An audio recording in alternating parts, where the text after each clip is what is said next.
Quando eu vejo, lógico que não tem nada a ver, eu acho a religião importantíssima. Porque se a religião estiver qualquer instrumento, estiver na mão de uma pessoa boa, que tem uma boa ideia, ele consegue fazer uma coisa maravilhosa. Eu desespero quando eu vejo um Malafaia.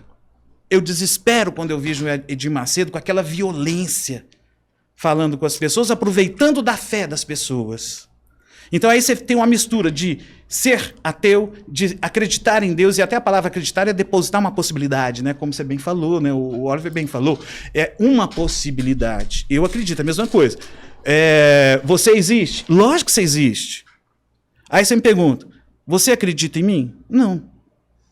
Mas você acha que tem uma visão deturpada, assim, do que é ser ateu na sociedade? Que eu já vi alguns ateus falarem, assim, eu sou ateu, né, e o cara defender a criação do Big Bang, a criação foi dessa forma, a criação foi dessa forma. Os ateus que eu vejo, eles têm a origem da vida ali, ó, a origem da vida é essa. Cara, e assim, só pra entender isso que ele falou, que era exatamente o que eu tava pensando, você falou que você é preocupado com o ser humano em si. Né? E não se existe um Deus lá em cima. Se ele tem uma carapuça, se ele tem uma armadura, se ele tem nada disso, é o ser humano. E é uma mente, que é o que o Cabeleira falou, que geralmente é voltada muito mais para a ciência, para explicação lógica, do que uma fé e acreditar em alguma coisa que ainda não é palpável. Mas o que eu entendo é que, por exemplo, quando você fala que você é voltado para o ser humano e não tem, o ser humano não tem explicação para tudo ainda, né?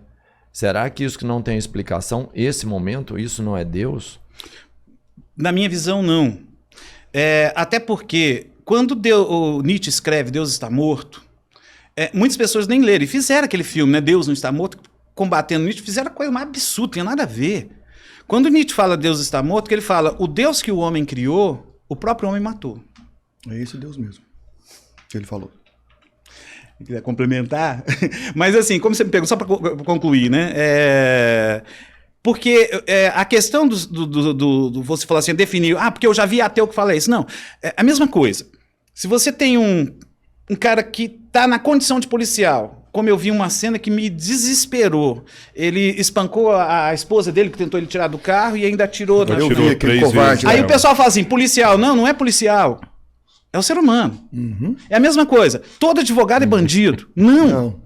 Agora, a condição de ser ateu não quer dizer... Porque não existe ateísmo. Como eu estava falando, você tem judaísmo, porque você tem dogmas. Uhum. Ateu não tem dogma. É simplesmente Deus não existe. Agora, a personalidade da pessoa que possa ser ateu é que está manifestando naquele momento. Sim. Não é por ele ser ateu ou por ele ser religioso. A mesma coisa, eu não posso condenar uma igreja, uma religião, porque um pastor faz uma barbárie. Porque tem ali um padre que usa da pedofilia para cometer crimes.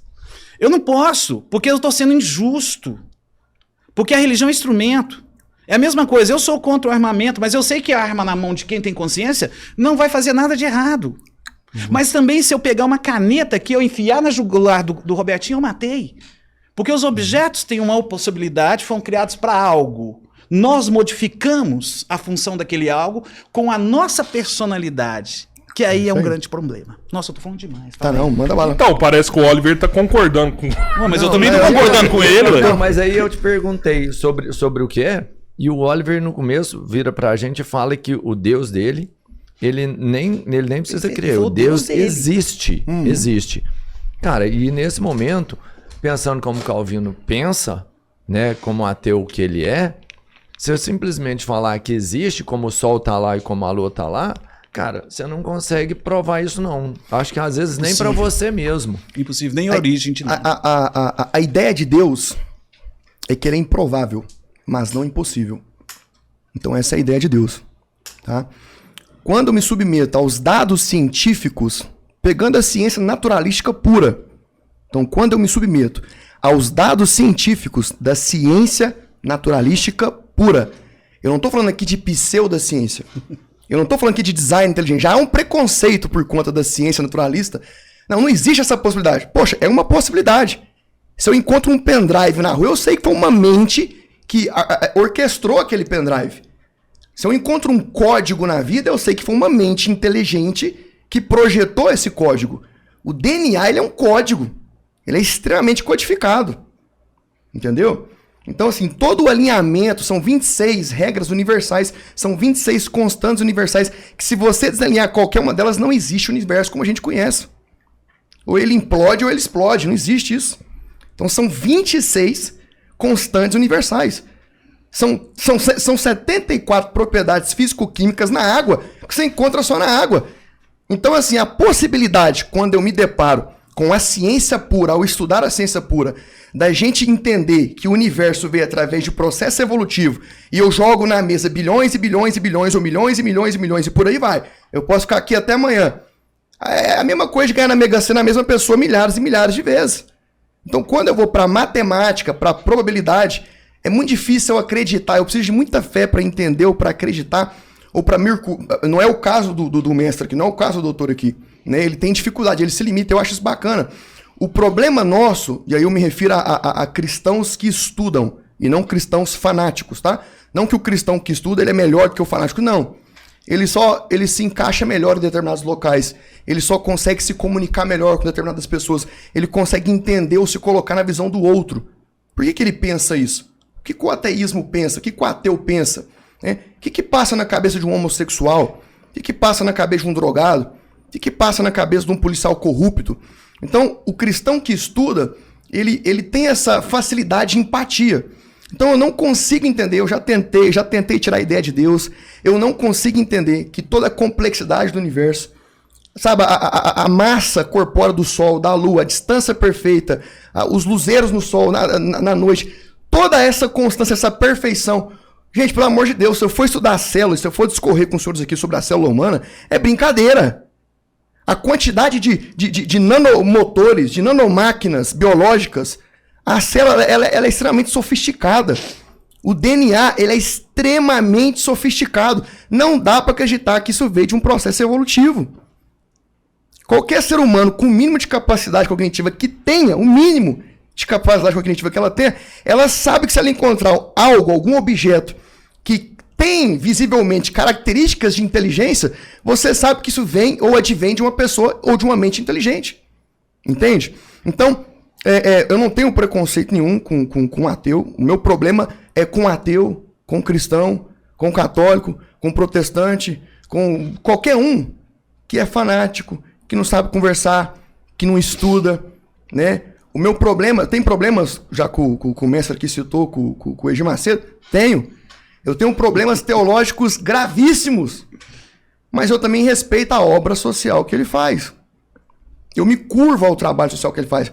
Ah, mas existe um desgaste muito maior. O trabalho social que ele faz não chega nem aos pés da quantidade de lucro que ele obtém em cima da fé alheira. Tem essa visão também. Infelizmente tem essa visão também. Né? Existem diversos, né, estelionatários da fé, né? Rola uma exploração em nome de Deus. Inclusive isso é um fato atípico, né? Não existe essa previsão no Código Penal, né? De estelionatário da fé, né? Deveria ter, concordo 100% com o senhor. Estelionatário do voto também, promete, né? Com certeza. Tem pra todo lado. Então, quando eu estudo, e eu tenho esse mesmo pensamento do mestre aqui, a ideia da insignificância, inclusive eu tenho diversas crises de ansiedade quando eu começo a me deparar e quando eu começo a estudar astrofísica. Eu dou crise de ansiedade. Tamanha a perspectiva que eu tenho da minha pequenez, da minha insignificância. Certo? Então, eu me curvo aos dados científicos naturalísticos. Eu não estou falando de Bíblia aqui. Eu não estou usando aqui de Gênesis, Apocalipse, de Moisés a João, não. Ou que seja o canônico antigo de Gênesis a Malaquias, ou o Novo Testamento. Não, não estou usando Bíblia aqui. Eu estou falando de ciência, ciência pura. É a ciência pura. O Salmo 19, quando a Bíblia fala, os céus proclamam as glórias de Deus. E o firmamento, as obras da sua mão. É nítido que há uma mente inteligente por conta disso. Sabe, o cérebro humano, sabe, cada movimento, cada inteligência tridimensional que tem, é esse movimento que ele manda em milésimos de segundo, aí tem esse movimento, sabe, eu tenho que pegar, tem um reflexo, é muito perfeito, fora a capacidade cognitiva que nós temos de aprender as coisas. Não dá para entender. E outra coisa, voltando para o campo um pouco da religião, e eu acho bacana a gente discutir isso aqui, isso é um problema, inclusive, para a teoria darwiniana, né? Que é o quê? O ser humano, e vamos chamar o ser humano de animal, certo? é o único animal que é necessário ter religião. Não existe, aí eu fico o desafio aqui pro mestre aqui, não existe uma cultura, não existe um povo no mundo que não tenha um tipo de religião ou um tipo de crença, não existe. O ateísmo ele não se sustenta em lugar nenhum. Não existe isso. Toda cultura, e aí se o doutor tiver algum dado contraponto, fica à vontade, mas eu desconheço, não existe nenhuma cultura que não crê em algo. O ser humano, aí vou partir para a teoria darwiniana aqui, né, naturalística, é o único animal que tem essa necessidade em crer em alguma divindade, em ser devoto em alguma divindade. Por quê? Por que eu tenho a música e o mestre aqui é cantor? Por que eu tenho a melodia e não o garrancho? Por quê? Por que eu tenho toda essa perfeição? O oxigênio, as propriedades do universo, as 26 constantes universais. Então, muitos dados que, quando eu vou estudar a ciência naturalística, eu me curvo a ideia de que isso não é eu não consigo provar isso em laboratório, tá? Não dá tanto a teoria do design inteligente como a teoria darwiniana. Você não consegue provar. Já foi feito diversas tentativas.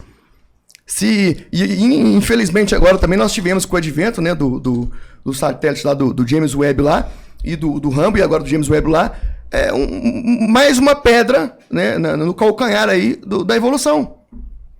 Porque jogaram sem querer o satélite para um lado lá e acreditava-se à luz da teoria da evolução que deveria estar o quê? Se formando, ou bem pequenininha, construindo as galáxias. Não, tá tudo pronto. Tá tudo pronto, há 13,6 bilhões de anos atrás, tá tudo pronto. O universo foi feito pronto. Então, quando eu me curvo aos dados científicos, com a minha insignificância, sabendo que eu não sou o dono da verdade, né, eu sei que uma mente perfeita, inteligente, um arquiteto, construiu tudo que eu vejo.